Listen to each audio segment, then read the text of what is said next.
بسم الله الرحمن الرحيم الحمد لله رب العالمين اللهم صل وسلم على نبينا محمد وعلى آله وصحبه أجمعين السلام عليكم ورحمة الله وبركاته.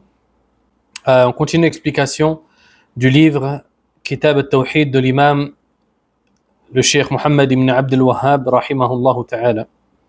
On s'était arrêté lorsque l'auteur a dit chapitre 11, le vœu pieux pour autre qu'Allah est une forme de polythéisme. Et la parole d'Allah Azza wa Jal, yufuna bin nadhri, et sa parole, وَمَا أَنفَقْتُم مِّن نَفَقَةٍ أَوْ نَذَرْتُم مِّن نَذْرٍ فَإِنَّ اللَّهَ يَعْلَمُهُ. La première parole d'Allah Azza wa Jal, ils accomplissent leur vœu. Et la seconde, quelles que soient les dépenses que vous avez faites et le vœu que vous avez voué, Allah le sait. Ici, le cheikh va débuter un nouveau chapitre afin de nous souligner le fait que de vouer un vœu pieux pour autre qu'Allah Azza wa Jal représente une forme de polythéisme majeur. Ceci car le vœu pieux est une adoration. Et à partir du moment où la personne va accomplir une adoration pour autre qu'Allah, il aura certes associé à Allah Azza wa Jal autrui. طيب. Al-nadhr, ce qu'on appelle al-nadhr en arabe, le vœu pieux en français, c'est le fait de s'imposer une charge afin de se rapprocher d'Allah Azza wa Jal. Tandis que cette charge-là, à la base, n'était pas obligatoire. Consiste à dire, par exemple, « Oh Allah, je te promets de prier pour toi durant toute la nuit. » Ça, c'est ce qu'on appelle un nadhr, le vœu pieux. طيب.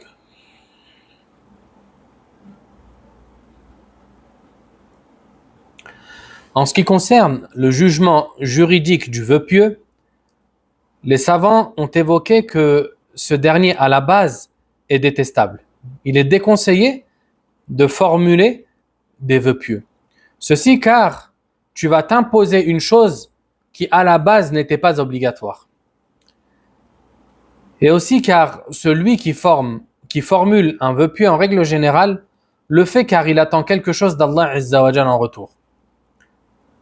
C'est ainsi que tu vas trouver certains dire « Oh Allah, si tu me guéris de cette maladie, je jeûnerai pour toi un mois complet. » Ici, c'est comme s'il passait un marché avec Allah. Et c'est comme s'il pensait qu'Allah ne pouvait pas le guérir sans que lui ne jeûne pour Allah. Et ceci représente en réalité, il y a en cela une certaine forme de mauvais soupçon à l'encontre d'Allah Azza wa Jal. Car en réalité, Allah est le tout miséricordieux et le généreux par excellence. Celui qui demande à Allah, Allah lui donne. Ainsi, le serviteur n'a pas besoin de mettre cette condition, de dire « Ya Allah, si tu me donnes, je te donne. Ya Allah, si tu me guéris, moi je vais faire pour toi. » Allah est le Seigneur des cieux et de la terre et il se passe largement de nous et de nos actes d'adoration. Et Allah Azza wa Jal nous dit, subhanahu wa ta'ala, وَقَالَ رَبُّكُمُ ادْعُونِي أَسْتَجِبْ لَكُمْ. Et votre Seigneur se proclama, invoquez-moi et je vous exaucerai. Ainsi, Allah Azza wa Jal n'a pas besoin que tu fasses des adorations pour qu'il te donne. Mais Allah, toutefois, t'a ordonné de l'adorer et il a légiféré et prescrit certains actes afin que tu l'adores et afin de différencier entre l'obéissant et le désobéissant. Certains savants ont même considéré que un nadhr, le vœu pieux à la base, est interdit. Il est interdit de formuler des vœux pieux. Et ils se sont appuyés pour cela sur la parole du prophète sallallahu alayhi wa sallam, innama yustakhraju bihi min al-bakhil. Il n'apporte aucun bien. Le prophète sallallahu alayhi wa sallam nous dit, il n'apporte aucun bien. La ya'ti bi khayr wa innama yustakhraju bihi min al-bakhil. Il n'apporte aucun bien et il ne provient que de l'avare.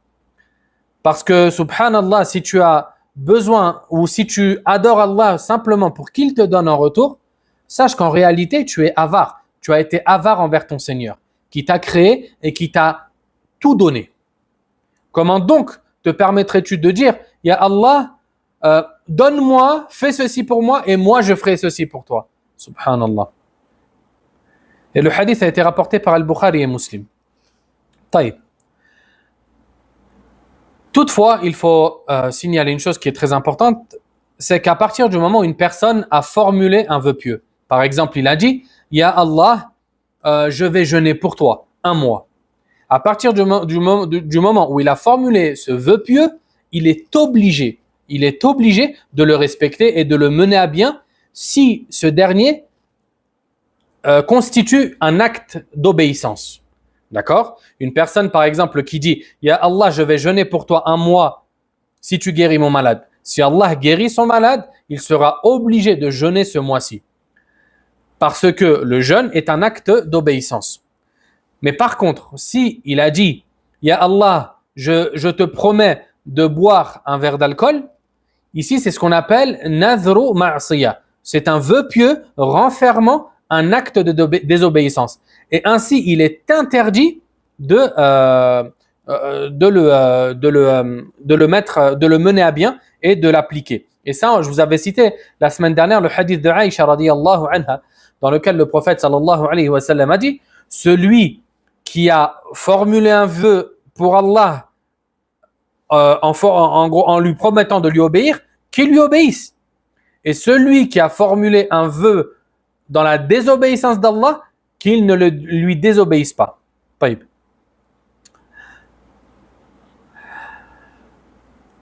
Le Cheikh rahimahullah a évoqué dans ce chapitre 2 versets afin de souligner le fait qu'un nadr, le vœu pieux, est une adoration. Le premier, c'est le verset dans Surat Al-Insan, Yufuna bin nadr. Ici, ils accomplissent leur vœu pieux. Dans ce verset, Allah Azza wa Jalla a fait l'éloge des serviteurs qui menaient à bien et respectaient leur vœu pieux. Taïb. Et le deuxième, et Ibn Kathir rahimahullah dit à propos de ce verset, ils vouent leur culte à Allah en l'adorant à travers ce qui leur a légiféré et à travers ce qu'ils se sont imposés à eux-mêmes à travers leur vœu pieux. Taïb. Et ça, c'est comme je vous ai dit tout à l'heure dans la définition. À la base, la définition du vœu pieux, c'est le fait de s'imposer une chose qui à la base n'était pas obligatoire. D'accord? Cette chose-là n'était pas obligatoire, mais à partir du moment où tu te l'es imposée, cette dernière est devenue obligatoire. Taïb.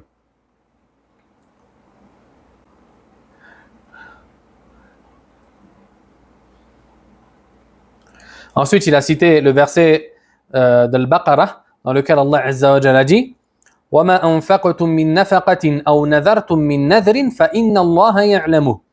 Quelles que soient les dépenses que vous avez faites ou le vœu que vous avez voué, Allah le sait. Dans ce verset, Allah Azza wa Jalla nous informe qu'il est parfaitement connaisseur des actes des serviteurs. Que ce soit des nafaqat, des aumônes, ou que ce soit des vœux pieux. Tout cela, Allah Azza wa Jal en a parfaitement connaissance et il rétribuera en bien ou en mal les serviteurs selon ses actions. Taïb.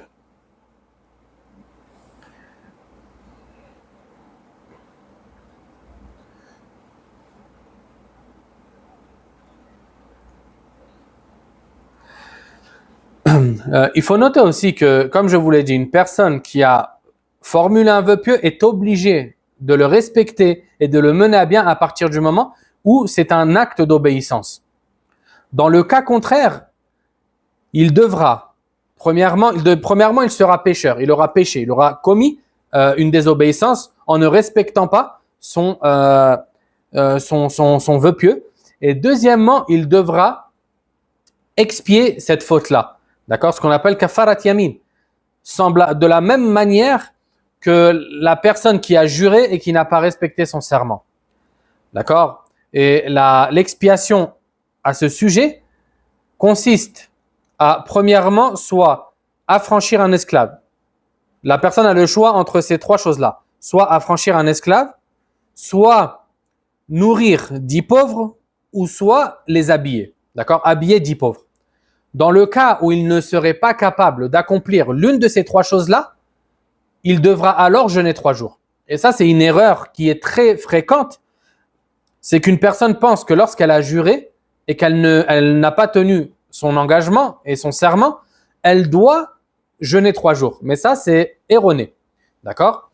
Et ça, c'est la situation, c'est le cas de figure, d'accord? Pour la personne qui n'est pas capable d'affranchir un esclave ou qui n'est pas capable de nourrir 10 pauvres ou de les habiller. Taïb. Ensuite, le cheikh a évoqué le hadith de Aïcha radiyallahu anha, dans lequel le messager d'Allah sallallahu alayhi wa sallam a dit: celui qui a formulé un vœu pieux dans l'obéissance à Allah, qu'il lui obéisse donc, et celui qui a formulé un vœu dans la désobéissance à Allah, qu'il ne lui désobéisse pas. Et le hadith a été rapporté par Al-Bukhari rahimahullah. Ici, le prophète sallallahu alayhi wa sallam nous dit clairement que celui qui a fait cette promesse, qui a fait une promesse, qui a formulé un vœu dans l'obéissance d'Allah, il est obligé de le tenir, d'accord, et de le mener à bien. Et celui qui a formulé un vœu pieux dans la désobéissance à Allah, comme par exemple celui qui a dit « Ya Allah, je vais boire pour toi un verre d'alcool » par exemple, il n'a pas le droit de mener à bien cette promesse. Car c'est un acte de désobéissance et qui à la base n'est même pas pris en considération. Taïb.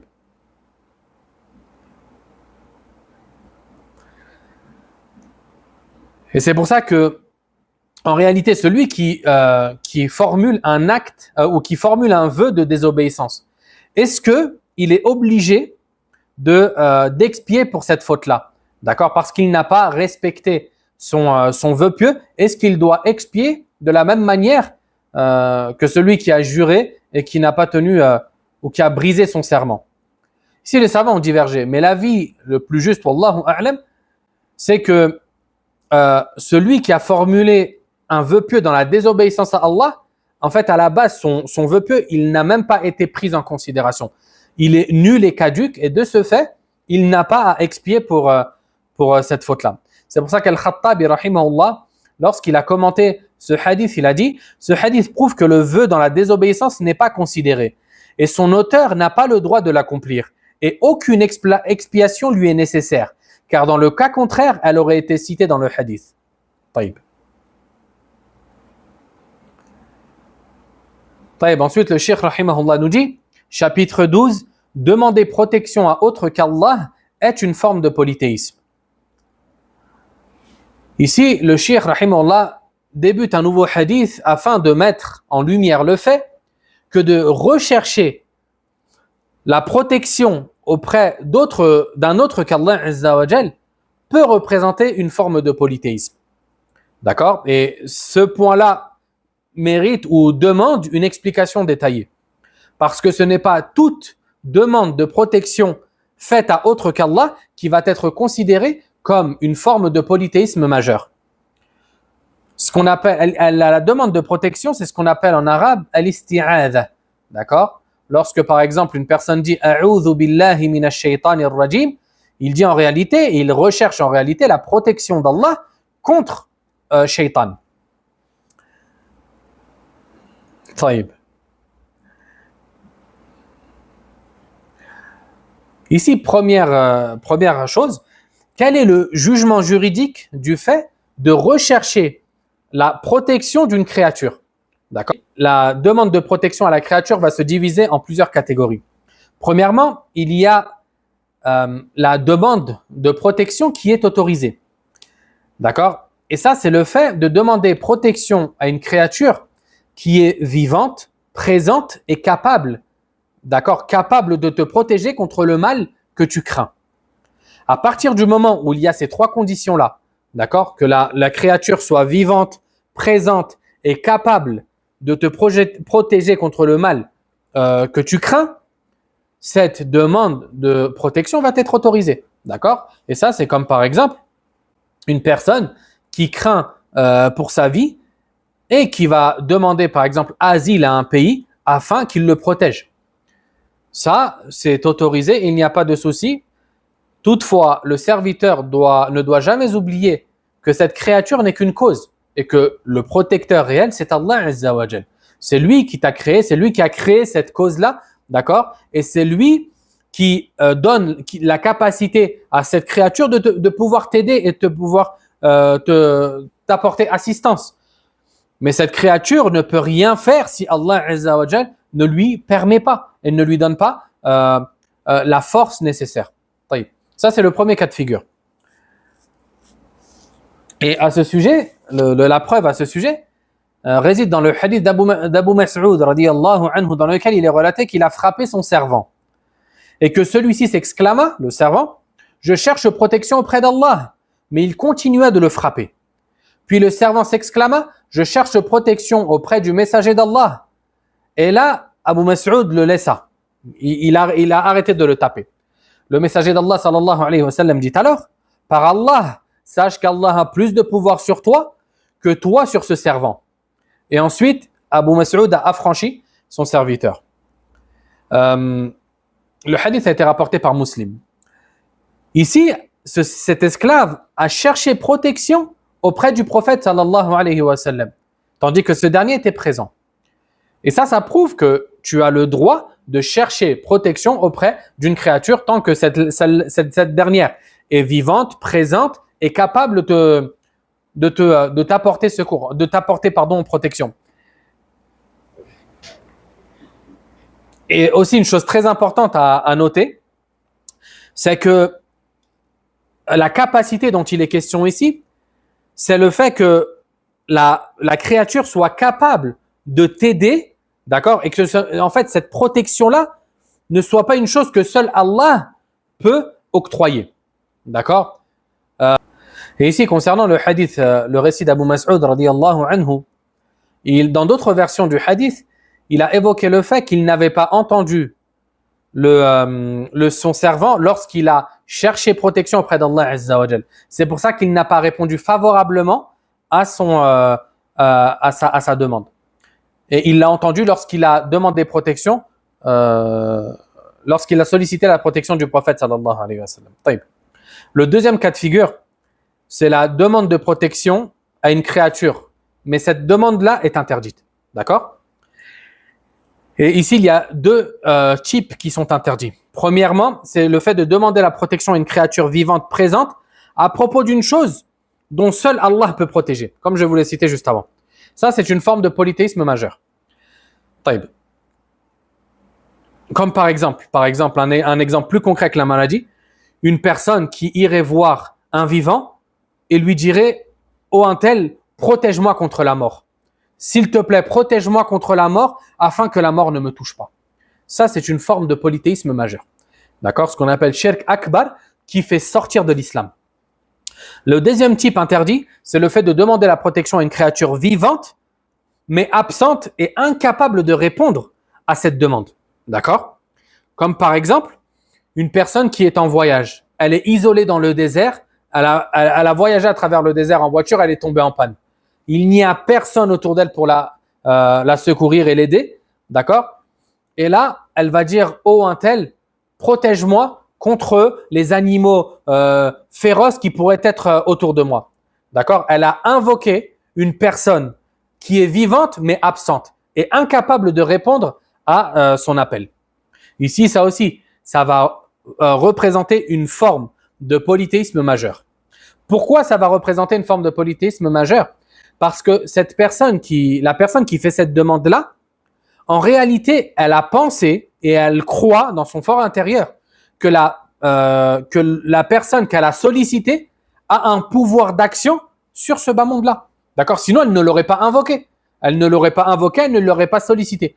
De ce fait, elle est tombée dans une forme de polythéisme majeur. Taïb.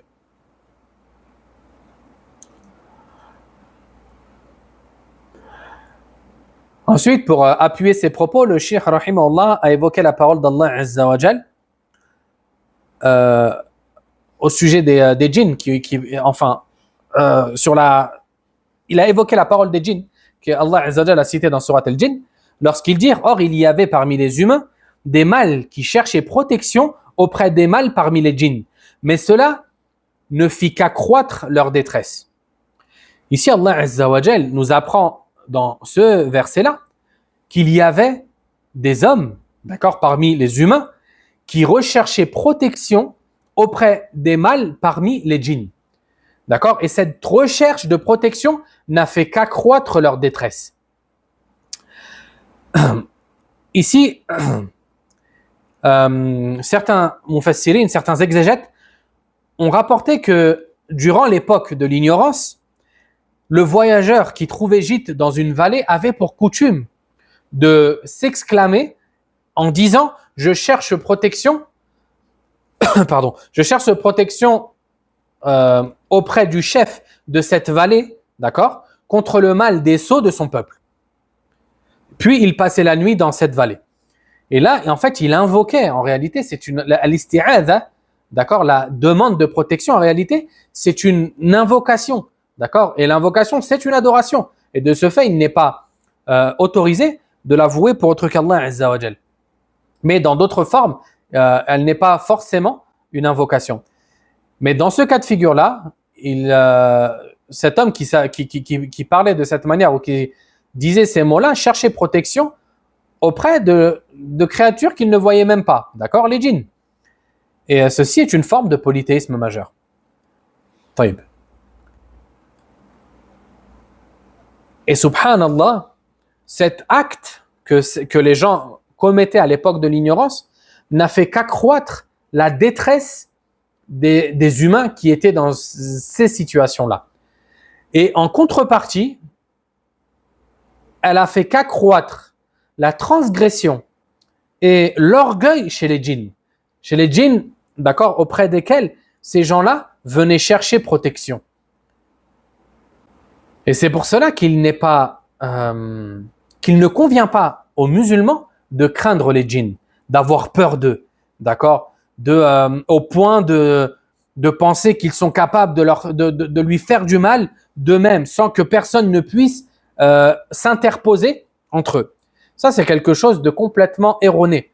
Certes, Allah Azza wa Jal a donné une capacité et un pouvoir aux djinns. D'accord? Innahu yarakum huwa wa qabiluhu min haythu la tarawnahum. Allah Azza wa Jal nous dit, en parlant de Iblis et de ses semblables, qu'ils sont capables de nous voir, tandis que nous ne sommes pas capables de les voir. Et ça, en fait, c'est un pouvoir qu'Allah Azza wa Jal leur a donné sur nous. Mais en contrepartie, Allah Azza wa Jal nous a donné des moyens afin de nous protéger et afin que les djinns ne puissent pas nous approcher et ne puissent pas nous faire du mal. Comme par exemple, le fait de réciter les invocations du matin et du soir. Celui qui est assidu quant à et qui s'applique à les dire, il sera protégé par la permission d'Allah Azza wa Jal.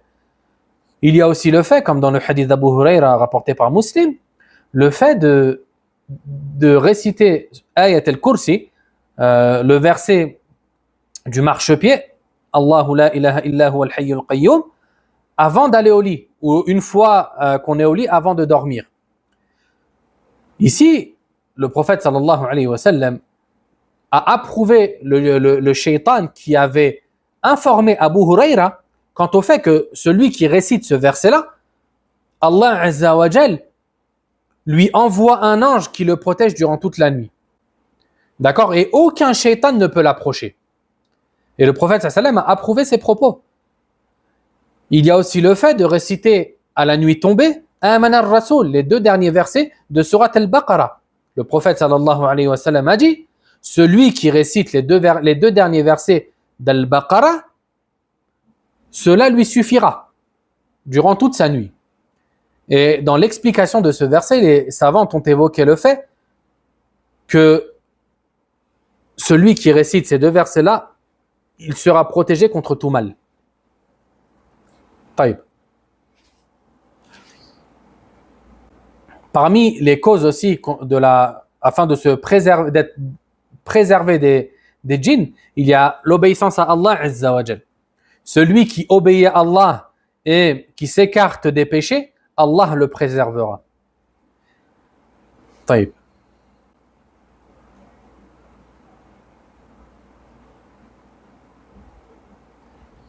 Ensuite, le cheikh a évoqué le hadith de Khawla binti Hakim, radiyallahu anha, qui dit: j'ai entendu le messager d'Allah sallallahu alayhi wa sallam dire « Quiconque réside dans un endroit et dit « Je cherche la protection auprès des paroles parfaites d'Allah contre le mal de ce qu'il a créé.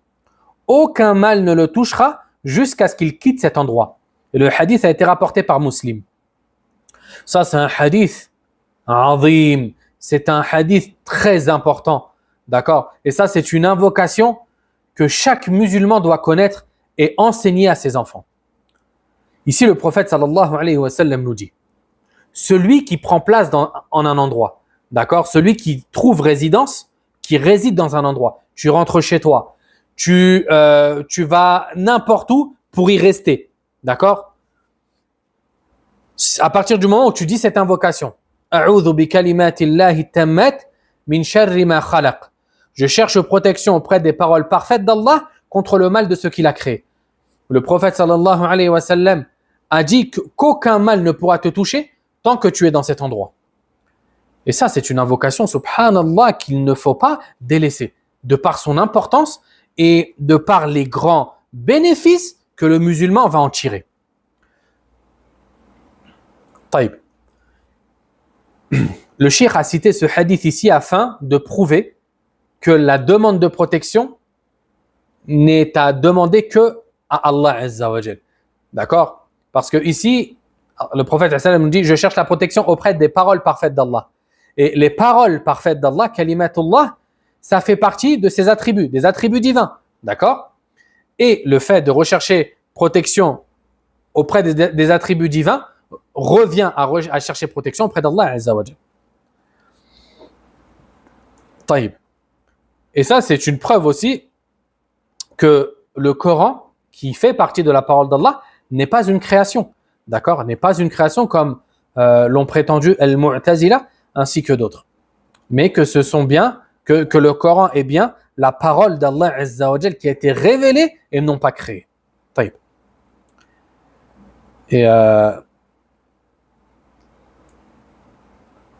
Et ici, ce hadith-là est général. D'accord? Le prophète sallam a dit quiconque réside dans un endroit, que ce soit en voyage ou que ce soit dans son lieu de résidence permanent, tout cela est pris en considération et est englobé par ce hadith-là. C'est-à-dire que lorsque tu rentres chez toi, tu peux dire cette invocation. A'udhu bi kalimatillahi tammat min sharri ma khalaq. Taïb. Al-Khattabi rahimahullah a dit à la suite de ce hadith, Ahmed ibn Hanbal rahimahullah prenait ce hadith pour preuve afin d'affirmer que le Coran n'est pas créé. Ceci car le messager d'Allah sallallahu alayhi wa sallam ne sollicitait pas la protection des créatures et il n'est pas une parole créée sans que celle-ci soit réduite et manquante. Or, la parole décrite comme étant parfaite et complète est celle qui n'est pas créée et c'est la parole d'Allah. Taïb. Les paroles parfaites, qu'est-ce que ça veut dire? Ce sont la parole complète, exempte de tout manquement et de tout défaut. Contrairement à la parole humaine qui est emplie de défauts et de manquements. Taïb. C'est pour ça qu'Allah Azza wa Jal, dans le Coran, a décrit à 2 reprises sa parole, ou à plusieurs reprises. Mais Allah Azza wa Jal nous a dit que sa parole était parfaite. D'accord?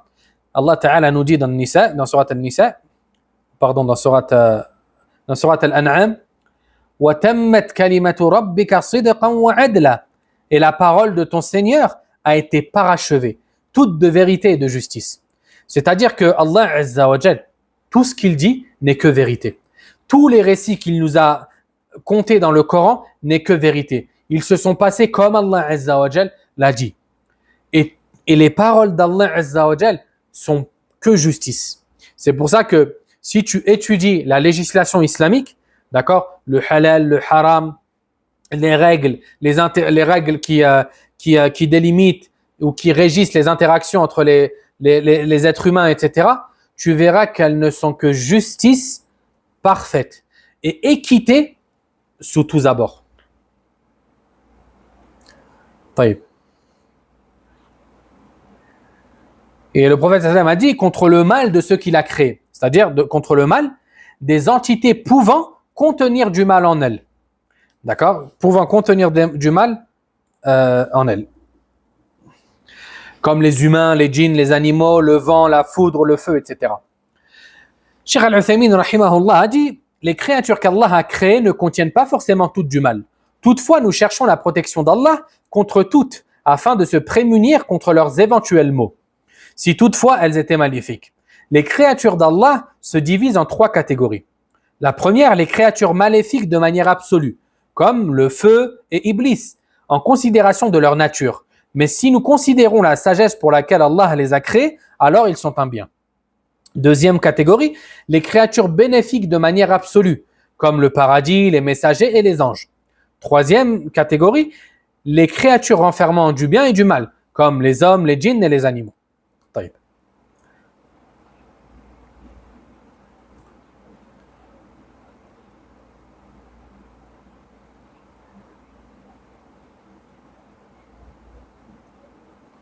Ici, on comprend donc, à travers ce chapitre, qu'il est interdit de chercher protection, d'accord, de chercher protection auprès d'un autre qu'Allah Azza wa Jal, hormis si on cherche protection auprès d'une créature qui est vivante,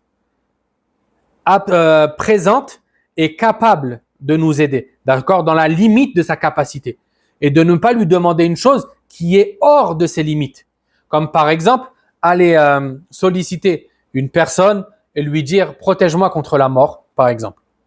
Et ici, on comprend la grande erreur dans laquelle sont tombés ceux qui invoquent les morts, d'accord? Ceux qui invoquent les morts, les saints, etc. et qui leur demandent protection. « Oh un tel, protège-moi contre le mal. Oh un tel, protège-moi contre ceci. » Ou ceux qui vont voir les sorciers, par exemple, en leur demandant « Oh un tel, donne-moi un gris-gris, donne-moi un talisman afin qu'il me protège du mauvais œil, afin qu'il me protège du mal. » Tout cela est strictement interdit et représente une forme de polythéisme majeur. Celui qui s'y adonne ne sera plus considéré comme musulman, car il aura commis un acte de polythéisme majeur excluant son auteur de l'islam. Taïb. Le cheikh dit par la suite, chapitre 13, demander secours à autre qu'Allah ou invoquer un autre que lui est une forme de polythéisme. Ici, le cheikh, et ce chapitre-là est semblable à celui qui a précédé. Le chapitre précédent parlait de la demande de protection, demander protection à autre qu'Allah, d'accord? Et demander la protection, c'est le fait de chercher refuge contre une chose que l'on craint, d'accord? Cette chose-là n'est pas forcément encore déjà arrivée, mais c'est en fait c'est le fait de demander protection, d'être préservé, protégé contre ce mal qui pourrait nous toucher. Le chapitre dans lequel on vient de rentrer, ici c'est demander secours, d'accord? Ce qu'on appelle en arabe al-istiratha. Et ici c'est une fois que le mal t'a touché, d'accord? Tu vas chercher comment dissiper ce dernier. La différence elle est là. Il y en a un c'est si vous voulez un bouclier et l'autre c'est un remède. طيب.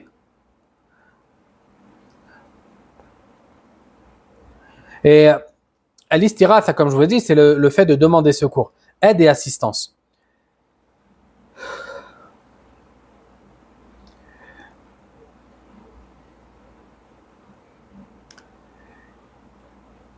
Et ici, la demande de secours va être semblable, d'accord, va être semblable à la demande de protection. C'est-à-dire que certaines formes vont être autorisées, tandis que d'autres vont être interdites.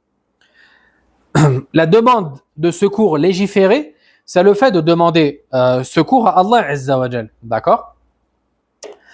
Et ça, c'est une forme de servitude obligatoire, d'accord? C'est-à-dire que le serviteur, lorsqu'il a un souci, lorsqu'il est touché par une calamité, il doit se souvenir et il doit, en premier lieu, accourir à son Seigneur, accourir à la demande vouée à Allah Azza wa Jal et formulée pour lui, et non pas aux créatures.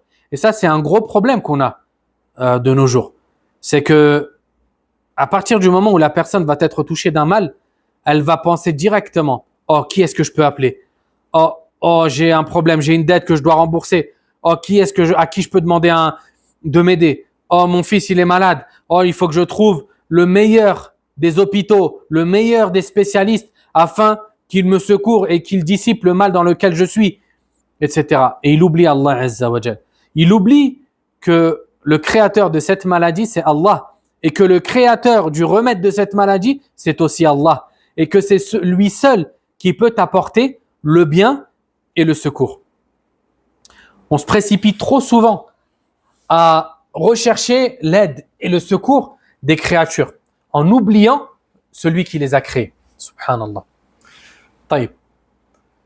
La deuxième forme de demande de secours, c'est celle qui est autorisée.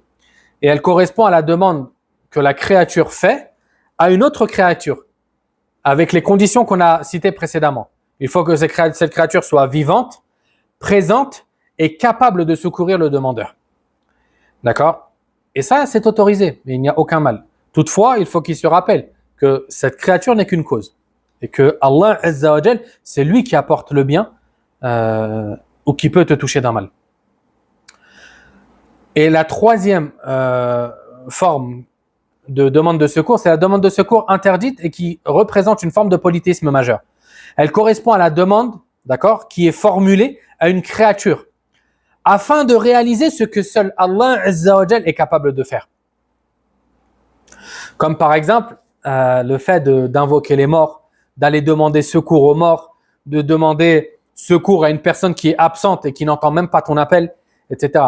Et ça, on retrouve, subhanallah, on retrouve que, en fait, dans le Coran, Allah Azza wa Jal nous a compté à plus d'une reprise cette forme polythéiste de demande de secours. Et c'était ce qui était pratiqué par les mouchriquines, les polythéistes de Quraysh. Ils demandaient secours à leur statut. D'accord ? Ils recherchaient secours à leur statut. Et Allah Azza wa Jal s'est adressé directement à leur raison. En leur faisant comprendre et en leur mettant clairement en lumière le fait que ces créatures et ces idoles qu'ils invoquent sont incapables de leur apporter le quelconque bien ou de les dissiper d'un quelconque mal.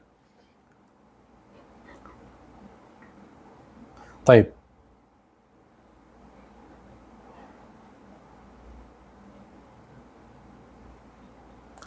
Dans le titre, le cheikh a dit demander secours à autre qu'Allah ou invoquer autre que lui sont des formes de polythéisme. Parce que l'invocation, c'est une adoration. Le prophète sallallahu alayhi wa sallam a dit ad-du'a huwa al-ibada. L'invocation est l'adoration même. D'accord ? Ainsi, vouer une invocation pour autre qu'Allah Azza wa Jal est une forme de polythéisme majeur qui est strictement interdit dans notre religion. طيب. Et le hadith a été rapporté par Abu Daoud rahimahullah ainsi que Tirmidhi ibn Majah avec une chaîne de transmission acceptable.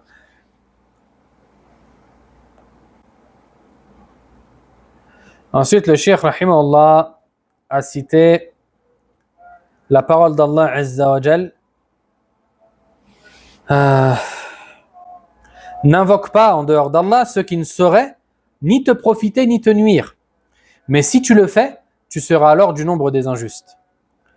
Dans ce verset, Allah Azza wa Jal a interdit au prophète sallallahu alayhi wa sallam d'invoquer autre qu'Allah, d'invoquer une créature qui n'est aucunement capable de t'apporter le bien ou de te préserver ou de te toucher d'un mal.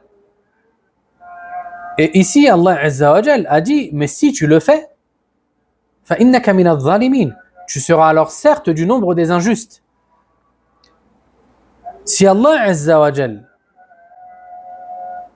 si le prophète sallallahu alayhi wa sallam venait à invoquer autre qu'Allah, et qu'Allah lui a dit que s'il faisait ça, il serait parmi les injustes.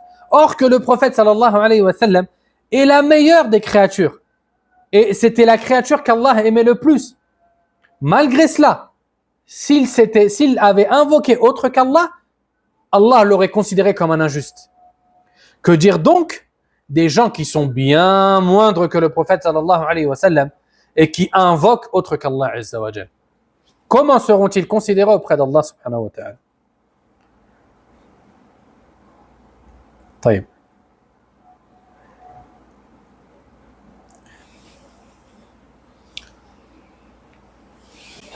Ensuite, le cheikh évoqua la parole d'Allah Azza wa Jal, si Allah t'atteint de quelque mal, nul autre que lui ne pourra t'en débarrasser. وَإِن يَمْسَسْكَ اللَّهُ بِضُرٍّ فَلَا كَاشِفَ لَهُ إِلَّا هُ. Si Allah t'atteint de quelque mal, nul autre que lui ne pourrait t'en débarrasser. Dans ce verset, ici, le cheikh attire notre attention sur une chose très importante. C'est que si un mal te touche, sache que seul Allah peut te débarrasser de ce mal-là. Ainsi, c'est auprès d'Allah Azza wa Jal, ou c'est vers Allah que tu dois te diriger. Et c'est à lui que tu dois vouer les invocations. C'est lui que tu dois invoquer, étant donné que c'est le seul qui peut t'aider et qui peut te débarrasser du mal qui t'a touché. Comment donc, ô toi le doué de raison, te permets-tu d'aller invoquer autre qu'Allah, or qu'ils ne peuvent pas t'aider? Ils ne peuvent pas t'aider. Et ça, subhanallah, et ça, je vous l'avais déjà évoqué dans d'autres cours, ça nous montre en fait la stupidité, si je puis dire, du polythéisme. Et en fait, comment tu vas invoquer autre qu'Allah alors que ces créatures ne peuvent rien pour toi? Elles ne peuvent rien du tout, elles ne peuvent rien t'apporter. Et subhanallah, ce sens a été évoqué à Allah Azza wa Jalla dans le Coran à maintes reprises. Ces créatures ne peuvent rien pour toi. Elles ne peuvent pas t'aider. Elles ne peuvent pas te débarrasser du mal qui t'a touché. Elles ne peuvent pas te guérir. Ô toi qui cours chez les sorciers pour te libérer d'un mal, sache que wallah, ils ne peuvent rien pour toi. Ô toi qui cours chez les devins et chez les soi-disant voyants, qui sont aussi aveugles que la taupe, afin qu'ils te donnent un espoir pour ton futur, sache que wallah, ils ne peuvent rien pour toi. Car ce sont des créatures aussi faibles que toi. Et si ces dernières étaient connaisseuses du monde de l'invisible et de l'avenir, elles auraient été bénéfiques en premier lieu pour elles-mêmes. D'accord? Comment solliciter la richesse auprès d'un devin alors que ce dernier vit dans un bidonville et qu'il n'a peut-être même pas de quoi se payer des affaires respectables? Comment demander guérison à un sorcier alors que ces derniers tombent malades? Et ça, subhanallah, ce sont des choses qui doivent nous alerter et nous réveiller. Ne va pas demander guérison à une personne qui tombe malade. Ne va pas demander richesse à une personne qui est plus pauvre que toi. Wallah, ça, ce sont des principes, subhanallah, de logique, d'accord, qui sont avérés par tout le monde. Tout le monde les reconnaît. Tu ne peux pas demander protection et secours à une personne qui elle-même n'est pas capable de se secourir. Taïb. Et c'est là qu'on comprend qu'on doit s'en remettre à Allah Azza wa Jal exclusivement. Parce que c'est lui le fort par excellence. C'est lui le tout-puissant, créateur de toutes choses. C'est lui qui, lorsqu'il veut quelque chose, il dit juste « kun » et cette chose est. Il dit juste « soit » et cette chose est. Ça y est, elle est créée juste avec un mot composé de 2 lettres. Allah Azza wa Jal dit juste « kun ». C'est-à-dire que lorsque tu as des problèmes et tu penses que ces problèmes sont aussi grands que des montagnes, sache que pour Allah, ces problèmes ne valent rien du tout. D'accord? Ils ne sont pas difficiles pour Allah. Ce que nous considérons comme difficile, c'est parce que nous sommes des créatures, d'accord, des pauvres qui avons besoin d'Allah Azza wa Jal à tout moment. Si Allah tout de suite décidait qu'on ne peut plus respirer, qui est-ce qui pourrait nous secourir? Wallah, qui est-ce qui pourrait nous secourir? Si tout de suite tu t'étouffes, tu avales juste ta salive de travers, tu t'étouffes, qui est-ce qui pourrait t'aider? Personne. Si Allah Azza wa Jal tout de suite ordonne à ton cœur de s'arrêter, qui est-ce qui pourrait le remettre en route? Personne. Et ça, ce sont des subhanallah.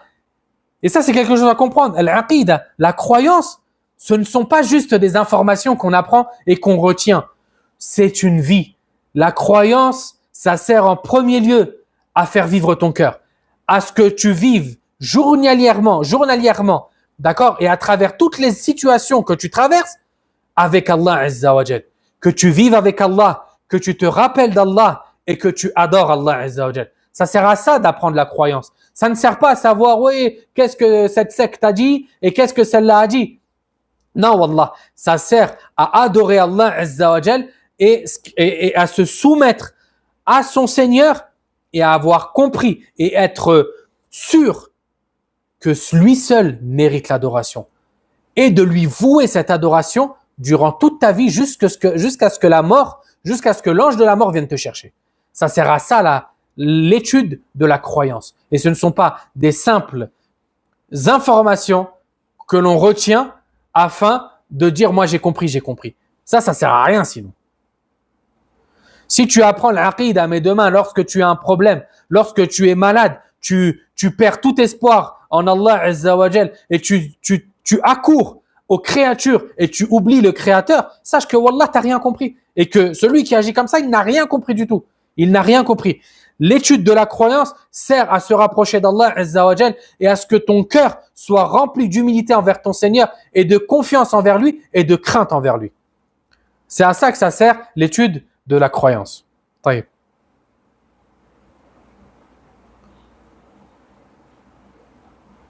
Et aujourd'hui, on a été éprouvé par ça. On a été éprouvé par la science. C'est-à-dire que les gens apprennent pour avoir des diplômes. Ils apprennent pour dire moi je connais, moi je suis un tel, je suis ceci et cela. Et ils oublient le but pour lequel ils doivent apprendre, qui est la satisfaction d'Allah Azza wa Jal. Allah Ta'ala nous dit innama yakhsha Allah min ibadihi al-ulama. Seuls les savants craignent leur Seigneur. Le but pour lequel tu dois rechercher la science, c'est celui-là. Craindre Allah Azza wa Jal, arriver à cette station de la foi qui est la crainte d'Allah. C'est-à-dire que avant de faire un péché, tu te rappelles 20 fois que Allah Azza wa Jal te voit et que si tu le désobéis, tu as désobéi à celui qui t'a créé, celui qui est capable de te réduire en miettes en un clin d'œil. Ça sert à ça l'étude de la science. Taïb.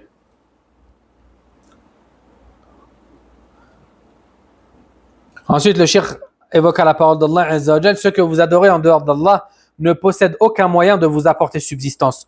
Recherchez donc votre subsistance auprès d'Allah. Adorez-le et soyez lui reconnaissant. Et ça vient souligner tout ce qui a précédé. D'accord ?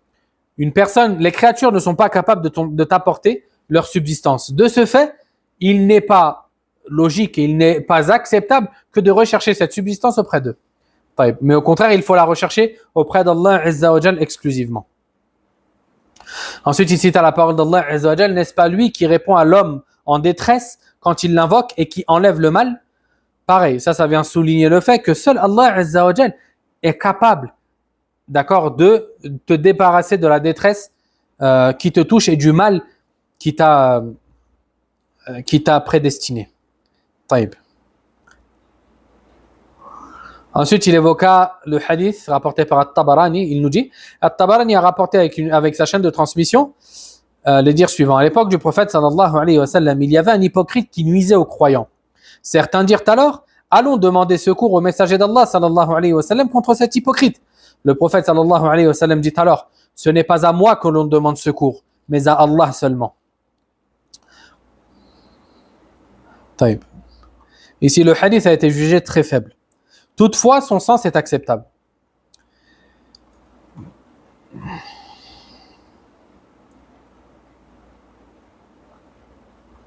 Ici, les compagnons, ils ont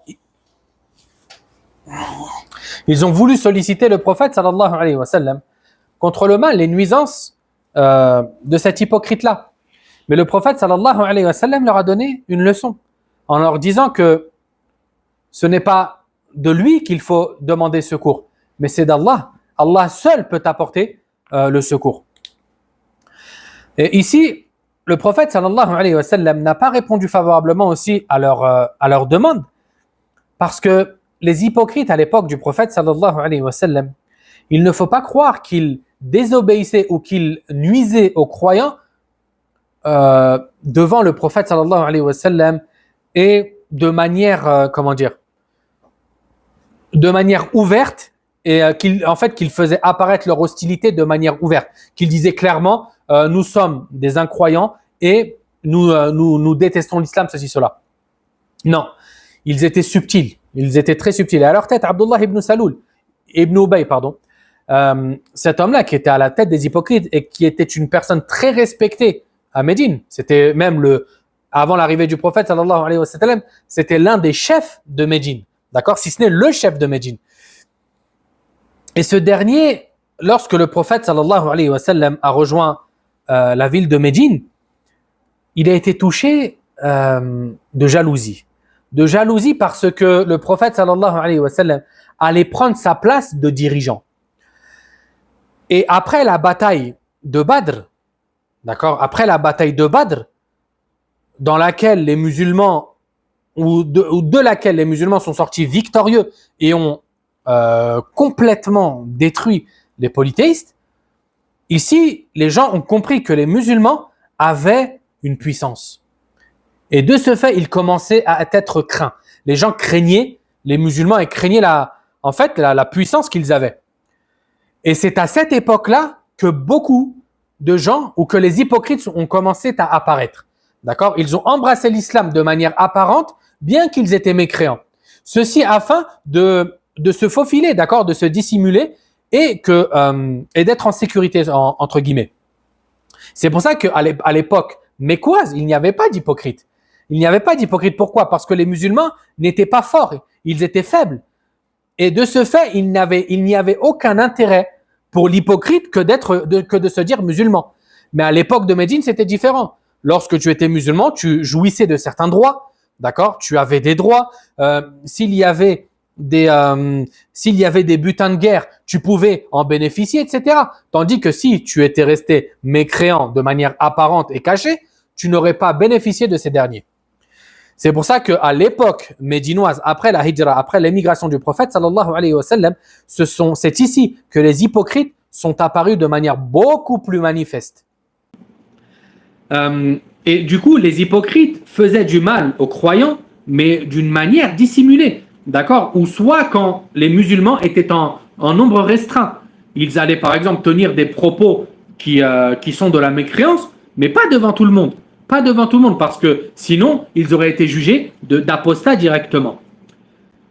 Et de ce fait, mais c'est ce que Abdullah ibn Ubay faisait énormément. Par exemple, lorsqu'il a suscité, d'accord, le fameux événement ou le fameux incident appelé l'incident de la calomnie, lorsqu'il a commencé à faire courir, d'accord, des rumeurs comme quoi Aïcha radiyallahu anha, et qu'Allah azza wa jal l'honneur et élève son degré aussi bien dans ce bas monde que dans l'au-delà, que cette dernière avait commis l'adultère wala'iyadhu billah avec Safwan radiyallahu anhu sur la route de retour d'une des batailles durant laquelle elle était sortie avec le prophète sallallahu alayhi wa sallam. Le récit est connu.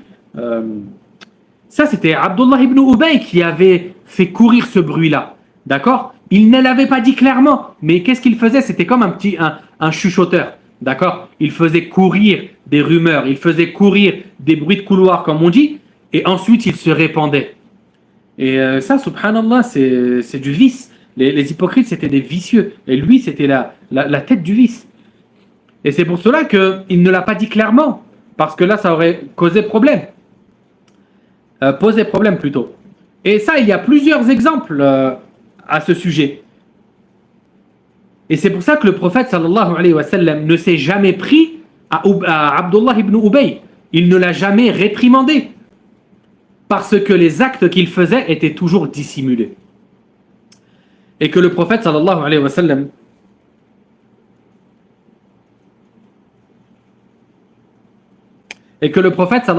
sallam ne voulait pas qu'on dise que Mohammed tue ses compagnons. Parce que dans la tête des gens, les hypocrites, c'était des musulmans. De ce fait, si le prophète sallallahu alayhi wa sallam les avait punis, les avait exécutés, les gens se seraient dit, c'est bizarre. Le prophète Mohammed tue ses compagnons. Et ça aurait été une perche tendue aux mécréants afin de critiquer le prophète sallallahu alayhi wa sallam, l'islam, etc. Et ça aurait été aussi un rempart entre l'islam et les gens. Parce que les gens se seraient dit, comment entrerais-je dans une religion dans laquelle les partisans de cette religion sont tués. Ça ne m'intéresse pas de rentrer dans une religion et de me faire tuer.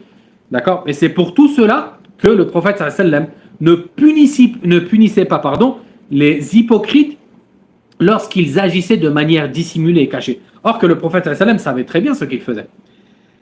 Et subhanallah, encore plus, Abdullah ibn Ubay, cet homme qui était très hostile contre l'islam, lorsqu'il est mort, le prophète sallam a prié sur lui, comme il priait sur le reste des musulmans. D'accord? Et ensuite, Allah Azza wa Jal a interdit au prophète sallallahu alayhi wa sallam de prier sur ces gens-là. On s'arrête là pour aujourd'hui. Si quelqu'un a une question, il peut la poser maintenant. Si je réussis à ouvrir le... Non, je ne peux pas. Si quelqu'un a une question, il peut la poser sur Telegram, Inch'Allah. Je vous dis à la semaine prochaine, Inch'Allah. Subhanakallahumma bihamdika ashhadu an la ilaha illa ant astaghfiruka wa atubu ilayk. Assalamu alaikum wa rahmatullahi wa barakatuh.